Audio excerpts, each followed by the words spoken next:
రాష్ట్ర ప్రభుత్వానికి వస్తున్న ఆదాయం 18,000 నుంచి 18,500 కోట్ల రూపాయలు.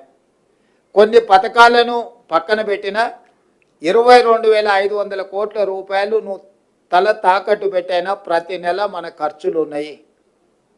ఇందులో పెద్ద రాకెట్ సైన్స్ ఏం లేదు. ఒక ప్రభుత్వ ఉద్యోగి తను నెల మొత్తం కష్టపడితే వచ్చే జీతాన్ని కుటుంబాన్ని నడపడానికి ఏ విధంగా అయితే ఇంటి కిరాయితో పాటు పిల్లల చదువులు, వైద్యానికి, లేకపోతే పాల బిల్లు, నల్ల బిల్లు, కరెంటు బిల్లు, ఇంటి అద్దె, ఇట్లా ఏ విధంగా అయితే విడగొట్టుకొని మొదటి తారీఖు నాడు జీతం వస్తే పాల వాళ్ళకి ఎంత ఇవ్వాలి, నీళ్ళ వాళ్ళకి ఎంత ఇవ్వాలి, పిల్లల ఫీజులు ఎన్ని కట్టాలి, లేకపోతే ఇంట్లో పెద్దలు ఉంటే వైద్యానికి ఎంత ఇవ్వాలి, మందులు ఎంత కొనుక్కోవాలి, ఇవన్నీ పండుగ వచ్చినప్పుడు ఇంటికి ఆడపిల్ల వస్తే చీర ఎట్లా పెట్టాలి, సారి ఎట్లా పెట్టాలని ఎట్లా లెక్కలు వేసుకొని ఒక సగటు మధ్యతరగతి ప్రభుత్వ ఉద్యోగి సంసారాన్ని ఏ విధంగా గౌరవంగా గుంభనంగా నడపడానికి కష్టమున్న పంటి బిగువన కష్టాన్ని దిగమింగుకొని అందరి ముందు సంతోషంగా ఉన్నట్టుగానే మళ్ళీ పండుగలు ఇవి వచ్చినప్పుడు కుటుంబంలో అదనంగా ఏదైనా పిల్లలు ఎదుగొస్తే ఆడపిల్లల పెళ్లి చేయాల్సి వస్తే ఏ రకంగా మనం సంసారాన్ని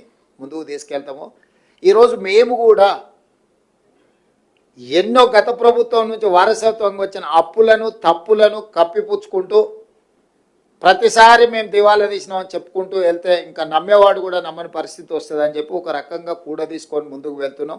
ఈ 2 సంవత్సరాలు మీకు కొంత ఇబ్బంది అయినా, గతంలో రావాల్సిన బకాయిలు రాకపోయినా అవి డిఏ రూపంలో కావచ్చు, రిటైర్మెంట్ బెనిఫిట్స్ కావచ్చు, లేకపోతే మీరు దాచిపెట్టుకున్న మీ జీతంలో మీరు కటింగ్స్ ద్వారా దాచిపెట్టుకునే కూడా మీరు అడిగితే సమయానికి రాకపోవడం, ఎన్నో సమస్యలు.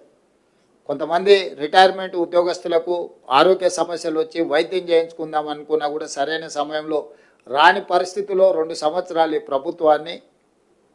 ప్రభుత్వంలో ఉండే సమస్యల్ని మనందరం కూడా కలిసికట్టుగా ఎదుర్కొని ఈరోజు ఈ ప్రభుత్వాన్ని నడిపించడం ద్వారా సమాజంలో తెలంగాణ ప్రభుత్వానికి గౌరవం నిలబడ్డది. దానికి ప్రధానమైన కారణం ప్రభుత్వ ఉద్యోగస్తులే.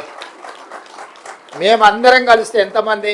119 మంది ఎమ్మెల్యేలు, 17 మంది ఎంపీలు, 40 మంది ఎమ్మెల్సీలు. ఇంతే కదా మేము అందరం కలిసి ఉద్యోగస్తులము. ఎంత అయినరు? 200 కూడా కాలే. కానీ రాష్ట్రాన్ని నడిపేది 10.5 లక్షల మంది ప్రభుత్వ ఉద్యోగస్తులు. మేము 200 మంది లోపలనే ఉండే మేమే ఈ ప్రభుత్వాన్ని నడపలేము. ఈ ప్రభుత్వం సాధించిన విజయాలకు మేము 200 మందే అని ఎవరైనా అనుకుంటే అది వాళ్ళ భ్రమనే. అది నిజం కాదు, అర్ధసత్యం మాత్రమే. మేము ఇక్కడ కూర్చొని నిర్ణయాలు చేయొచ్చు. ఒక రకంగా చెప్పాలంటే 15 మంది మంత్రులే మారిండ్రు. మిగతా శాసనసభ్యులు అవతలలో యువతలలో, మిగతా ఎమ్మెల్సీలు అవతలలో యువతలలో, మిగతా ఎంపీలు అవతలలో యువతలలో వాళ్ళే ఉన్నారు. మారిందల్లా ముఖ్యమంత్రి 15 మంది మంత్రులు తప్ప మిగతా వాళ్ళందరూ దాదాపుగా అటుగనో ఇటుగనో 200లలో 100 మంది పాతోలే కొనసాగుతున్నారు. మమ్మల్ని వదిలేస్తే 10 లక్షలు గతంలో ఉన్న ప్రభుత్వ ఉద్యోగస్తులు మీరే.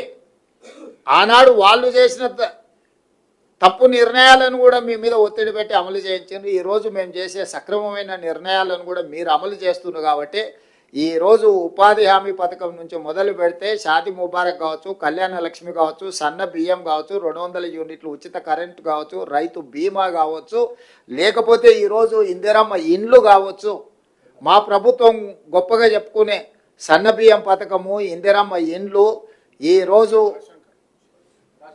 రేషన్ కార్డులు, ఈరోజు లక్షలాది రేషన్ కార్డుల విషయంలో కావచ్చు, 200 యూనిట్ల విద్యుత్తు కావచ్చు గృహాలకు ఇచ్చేవి, ఇట్లా చాలా పథకాలు ఇవన్నీ కూడా అమలు చేస్తున్నది. ఇవి పేదలకు చేరుస్తున్నది మీరే మా సారథులు, మా వారధులు. మీ సమస్యల్ని పరిష్కరించకుండా మా ప్రభుత్వం ఉండదు. మీరు ఏ కార్యక్రమం పెట్టుకున్నా నేను మీ దగ్గరికి ప్రత్యక్షంగా ఎందుకు వస్తున్నా అంటే కొన్ని నేను చేయగలగవచ్చు, కొన్ని చేయలేకపోవచ్చు. కానీ మిమ్మల్ని కలవడం ద్వారా మీకు ఒక విశ్వాసం ఉంటుంది. మీరు ఇంతకుముందు మా సోదరుడను, మా అన్నను, మీ కుటుంబ సభ్యుడిగా నన్ను గౌరవిస్తున్నారంటే నా మీద ఎంత విశ్వాసం ఉంటే, మీరు అన్న అంటే కుటుంబంలో అన్ని బాధ్యతలు నెరవేర్చేవాడు.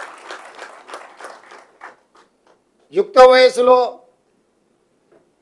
సంసారాన్ని నడపాల్సిన తండ్రిని కోల్పోతే కుటుంబాన్ని నడిపేది కుటుంబంలో పెద్దన్నని. ఈరోజు మన ప్రభుత్వానికి పెద్ద దిక్కు ఉండాల్సిన ఆయన ఈ ప్రభుత్వానికి పెద్ద దిక్కు లేనంత పరిస్థితి కల్పించేసి హాయిగా పోయి హ్యాపీగా ఫామ్ హౌస్లో ఉన్నాడు. ఇక సోదరుడిగా నేను మీ దగ్గరకు వచ్చిన ఈ సమస్యల్ని, ఈ